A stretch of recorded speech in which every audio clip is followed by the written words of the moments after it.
დღეს გამოვედით გამოკითხვაზე ტაქსის მძღოლებს უნდა ვკითხოთ რა ვითარება დღეს ქვეყანაში, რა მოსწონთ, რა არ მოსწონთ, რა მოლოდინები გქონდათ, გაუმართლდათ თუ არა ეს მოლოდინები და მე ვცდილობ გავაჩერო ტაქსები და ვთხოვო ინტერვიუ, აი მაგალითად ეხავეთ შეიძლება ვთხოვო.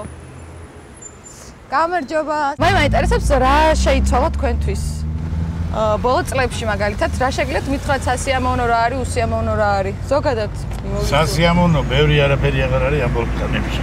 ერთი მთავრობა მოვიდა, ძველი მთავრობა ვემდურებოდით, არაფერი სასიკეთო არ იყო ხალხისთვის, ესენი მოვიდნენ, არც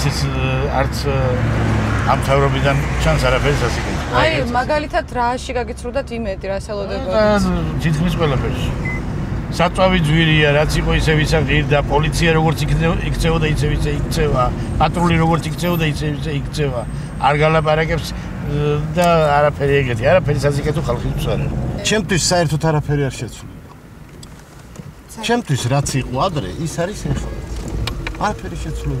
შეიცვალა ის, რომ პატრული უფრო ლმობიერი გახდა, როგორ აგრესიულები არ არიან ისე რა, როგორც ადრე იყვნენ და ეს ჯარიმები რო განახლებდა. თუ გქონდათ მოლოდინი რაღაცებს შეიცვლებოდა მაგალითად? რა თქმა უნდა, მეგონა საწვავი გაიაბდებოდა. კიდე? საწვავი და საწვავი რო გაიაბდება, მე პროდუქტებიც ხო იაბდება ყველა. აი მაგის იმედი. რამეს თუ ელოდებოდით და იმედი გაგიცრუდათ? ჯერ კიდევ ველოდებით ზომა. სამართლიანობა მაგალითად ჯერ მოიკოჭლებს კიდევ. ნაციონალები ყველა დასაჭერია. სუყალა? სუყალა კი. ეხლა ამას ამოუჭრით, ხო, მაგათ ტელევიზია ეს მართალია. არა მოუჭრი, პირიქით გავუშვებ ამას. განთავისუფლდით რა, იმ მარწუხებისგან. მე კი არა მაინდა-მაინც.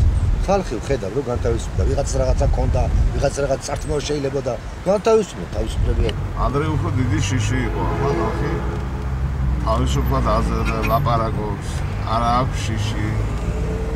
შემოგვატონო. აი რა მოლოდინი გქონდათ რომ მითხრათ? ჯარიმები. ხალხს ფული არ აქვს, უფრო დაგდა ხალხს ფული. გზები გავარესდა კიდე. ცოტა სასაკეთებია რა გავარესებული იყო, უკანასკნელად იყო და აკეთებენ. ჩვენ არ ვიცით გზების და. გადაგერებული შერვალი მინახე, გადაგერებული ასფალტი არ მინახე ასე. საქართველოს გარდა. პრემიერ-მინისტრს რა სიტყვით? პრემიერ-მინისტრის იმედი მაქვს კიდე შერჩენილი, მეტი არ არის. რას ფიქრობთ პარლამენტის მუშაობაზე? პარლამენტის დუნეთ მუშაობს რაღაცა და რა აკლია ამ მთავრობას იცით? პიარი აკლია. შეიძლება აკეთებს ბევრს რამეს კარგს, მაგრამ ხალხმა არ ვიცით. თუ პარლამენტი დაკავებულია იმაზე, რომ ბოდიშით ახლა მე უნდა ვთქვა ესა, ბუსუსებიანი პრეზერვატივები და ძროხარ არ გადავიდეს გზაზე, მაღაზია არიან დაკავებული, არ ვიცი, მე მაგალითად ვერაფერს ვერ ვხედავ პარლამენტის, რას კეთებენ, აი, გინდაც ადრე და გინდაც ახლა, რას აკეთებენ?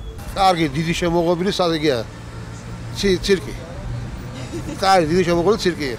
აი მიშა სააკაშვილის დროს პიარი იყო მაღალ დონეზე აყვანილი. სააკაშვილი დარბოდა რაღაცას აკეთებდა, რაღაცებს ხმით, მე არ ვიცი ახლა რა. მაგრამ დღევანდელი ხელისუფლება რაღაც აი ვერაფერს ვერ აკეთებს. ის სივარტრე რო გიტყრათ. აი დამაჯერებლად მაინც გატყვილებდა, ესენი ვეღარ გატყვილებენ ვერაფერს ვერ იცით რა გავაკეთო.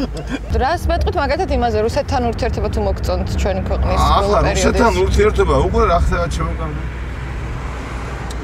თუ რუსეთთან ურთიერთობა არ გინდა, ხო, სიტყვაზე ვიძახდა, ქვეყანას არ უნდა და ვიღაცა აქეთ ხარს გიჭერს. მაშინ გაგვიღონდნენ საზღვრები, კაცო, რა არის კუკუ დამარვანას თამაში ამის დედავატერე. ამერიკაში თუ ამერიკა ჩვენი მომხრეა. ამდენი 1000 უნდა გადაიხადო ამერიკაში რო წახვიდე, ხო, რან სამუშაო რო ნახო ანაგად. ევროპაში ვეღარ წასულხარ, იქით ვეღარ წასულხარ, აფხაზეთში ვეღარ აბა სად წავიდეთ, მარტო თურქეთში? 26 წლად მანეთად გადავდიოდით მოსკოვში და ეხლა ამერიკაში რო წახვიდი 1000 არ გიყო. პოლიტიკური სიტუაცია არის ძალიან რთული. აი ეხლა ვაკეში მანდეთ სომხური დროშებით არიან ხალხი ჩამოსული ჯავახეთთან. რუსეთთან ვიცით უნდა დალაგებული იყო საქმე, არანაირად არ ლაგდებოდა. ჩვენ ბოლოს რაღაც მახეს გავიწყეთ. მოსალოდნელია კიდე რომ აი ამ რუსეთთან ჭიდილში ჯავახეთი დავკარგოთ ჩვენ. მოსალოდნელი კი არ არის რეალური. ჯავახეთში რა ხდება?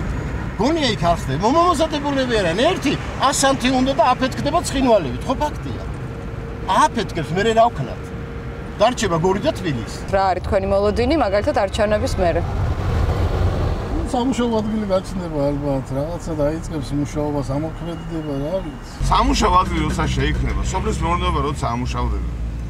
როდესაც ქარხნები იქნება, როდესაც საკონსერვები ამუშავდება, ჩაის ფაბრიკები იქნება. თუ ამას ეშველება ხალხით, ჩვენი ხალხი არ არის ზარმაცი ხალხი. ეკონომიკის მე უკვე შეიძლება იფიქრო პოლიტიკაზე, მაგრამ ეკონომიკა როცა დამალ დონეზეა რა პოლიტიკა, ვისაც შეინტერესებს.